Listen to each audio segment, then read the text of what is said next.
이번에는 어느 정신건강의학과 병원에 보내는 이드치 연구소장의 의견입니다. 외부 전문가를 초빙해서 몇 개월 동안 심리극을 진행해 본 결과 대상자들이 심리극을 수행하기에 기능적인 문제가 많다라는 의견을 심리극 진행자가 제시한 것에 대해서 이드치 연구소장은 개인적인 의견 3가지를 정리해서 올립니다. 첫 번째, 심리극을 폐지하고 다른 집단 프로그램을 운영하는 것이 효율적일 수도 있습니다. 병원에서 6개월 이상 심리극을 진행해 본 결과 대상자들이 심리극을 수행하기에 기능적인 문제가 많다는 결론을 심리극 진행자가 내렸다면 진행자의 의견을 반영하여 심리극을 폐지하고 대상자의 기능을 감안한 다른 프로그램을 운영하는 것이 보다 효율적일 수도 있다고 생각합니다. 제 생각에 심리극은 집단의 호응에 맞춰 진행된다면 무척 역동적이고 재미있는 집단 프로그램이라고 생각합니다. 하지만 대상자들이 심리극을 수행하기에 기능적인 문제가 많다고 진행자가 판단했다면 굳이 대상자들에게 맞지 않는 프로그램을 시행할 필요는 없다고 생각합니다. 이것은 제가 15년간 정신건강의학과 납병원에서 프로그램 진행과 외부 전문가를 관리했던 정신보건사회복지사로서 드리는 의견입니다. 두 번째, 대상자들의 기능적인 문제를 점검할 필요가 있다고 생각합니다. 병원에서 6개월 이상 심리극을 진행해 본 결과 대상자들이 심리극을 수행하기에 기능적인 문제가 많다는 결론을 내렸다면 대상자들이 정말 심리극을 수행하기에 기능적인 문제가 많은지 점검해 볼 필요가 있다고 생각합니다. 그리고 병원 측에서는 심리극 프로그램을 기획하게 된 동기와 대상자들이 심리극을 수행할 수 있다고 판단하게 된 기능적인 가능성에 대해 심리극 진행자에게 설명하고 의견을 나눌 필요가 있다고 생각합니다. 외부에서 온 진행자가 얼마나 정신병리에 대한 지식과 경험을 갖고 있는지 알 수는 없습니다만 진행자의 개인적인 판단만으로 대상자들의 기능이 평가절하되는 일은 없어야 한다고 생각합니다. 이것은 제가 20년 넘게 심리극을 경험해 왔고 다양한 대상자들과 함께 심리극을 통한 만남을 가졌던 유경험자로서 드리는 의견입니다. 저는 의사소통이 가능한 아동, 청소년, 성인, 장애인 집단을 대상으로 일회성이 아닌 1개월 이상 진행된 심리극을 목격해 왔습니다.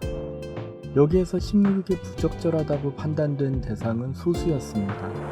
심리극에 함께하기 어려울 정도로 기능적인 문제가 심하거나 심리극 진행자에게 방어기제나 불필요한 심리게임을 보이거나 연극적인 방법에 정말 관심이 없는 사람들이었습니다. 저는 심리극을 진행하면서 다음 기준에 따라 대상자들의 기능을 판단해 왔습니다. 1번, 진행자와 대화할 수 있는 능력. 2번, 심리극과 현실을 구분할 수 있는 능력. 3번, 자신의 생각을 말할 수 있는 능력. 4번, 장면과 역할을 설정하고 수용할 수 있는 능력. 5번, 상대방을 특정 역할로 대할 수 있는 능력.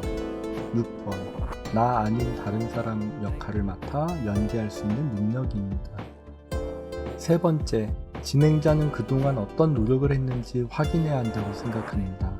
병원에서 6개월 이상 심리극을 진행해 본 결과 대상자들이 심리극을 수행하기에 기능적인 문제가 많다는 결론을 심리극 진행자가 내렸다면 그 이유를 담당 직원에게 잘 설명할 수 있어야 한다고 생각합니다.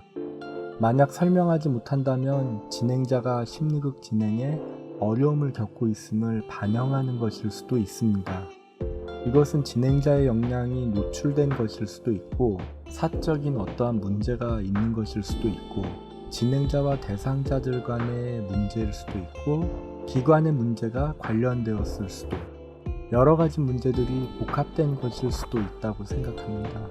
병원에서 정기적이고 장기적으로 심리극을 진행할 경우 저는 대상자들에게 심리극의 개요와 기법에 대해 반복 설명하고 언제든지 질문하고 답변하는 시간을 갖습니다.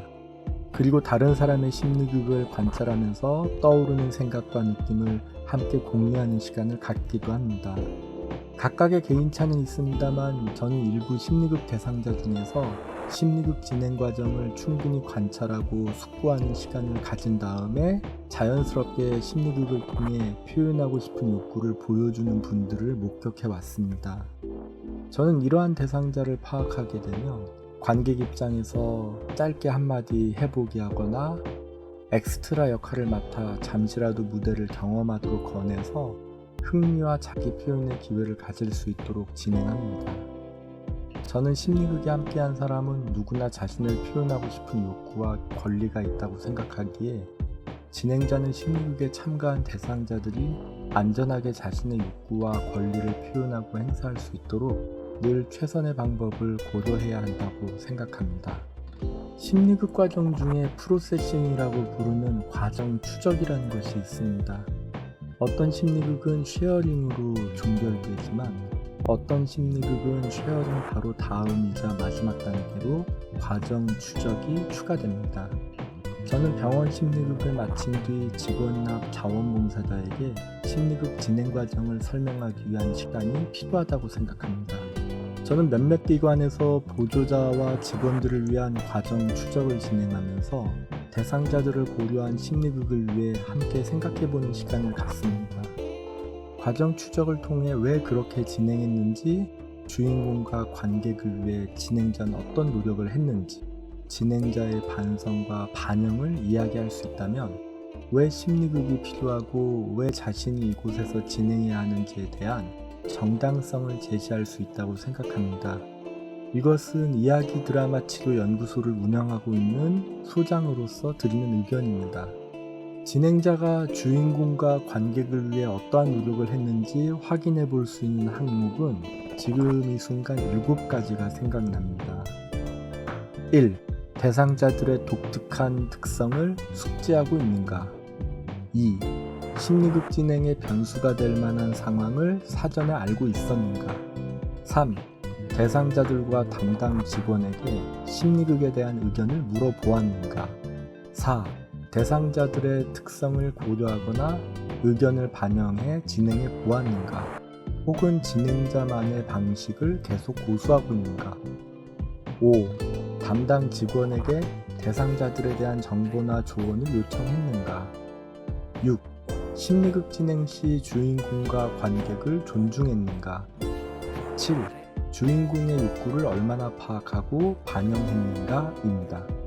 저는 환자들의 당사자 프로그램 평가에서 심리극이 하위권에 머물렀다는 말을 듣고 심리극 진행자로서 안타까움을 느꼈고 환자들의 기능을 탓한 외부 전문가의 태도에 불쾌감을 느낍니다. 올해 초 저는 그곳에서 그 외부 전문가를 대신해 심리극을 한번 진행한 적이 있습니다. 대상자 다수가 의사소통에 어려움이 없었고 심리극에 잘 참여했으며 다른 병원에서 심리극을 경험한 분도 여럿 계신다는 것을 알았습니다. 제가 그 병원에서 처음이자 마지막으로 진행했던 단 한 번의 심리극은 원활하게 진행되었고 마무리되었습니다. 제가 생각하기에 그 외부 전문가는 대상자들의 의견을 제대로 반영하지 않았고 진행자로서 반성도 노력도 부족했다라고 생각하고 자기 고집대로 자기만의 독특한 심리극을 고수해왔다고 생각합니다. 저는 1년이 넘도록 자기만의 독특한 심리극을 계속 고수해온 진행자도 대단하다고 생각하지만 이러한 심리극을 1년 넘게 계속 한 사람이 진행하도록 배려해준 병원 담당자의 태도 또한 이해할 수 없습니다. 이드치 연구소장이 직접 책임져야 할 일도 아닌데 불쾌감과 안타까움이 느껴지는 가장 큰 이유는 심리극 진행자도 병원 담당자도 1년이 넘도록 환자들을 기만했다는 생각이 들었기 때문입니다. 그리고 심리극 서비스를 제공받는 소비자라고 할 수 있는 환자들의 의견이 반영되지 않는 데에 대해서 당사자 프로그램 평가는 왜 하는지 의문이 있습니다. 저는 다년간 병원에서 근무했던 사람으로서 병원에서 진행되는 심리극도 엄연히 환자에게 제공되는 서비스이고 당연히 양질의 서비스를 제공해야 한다고 생각합니다. 이상 어느 정신건강의학과 병원에 보내는 이드치 연구소장의 의견이었습니다.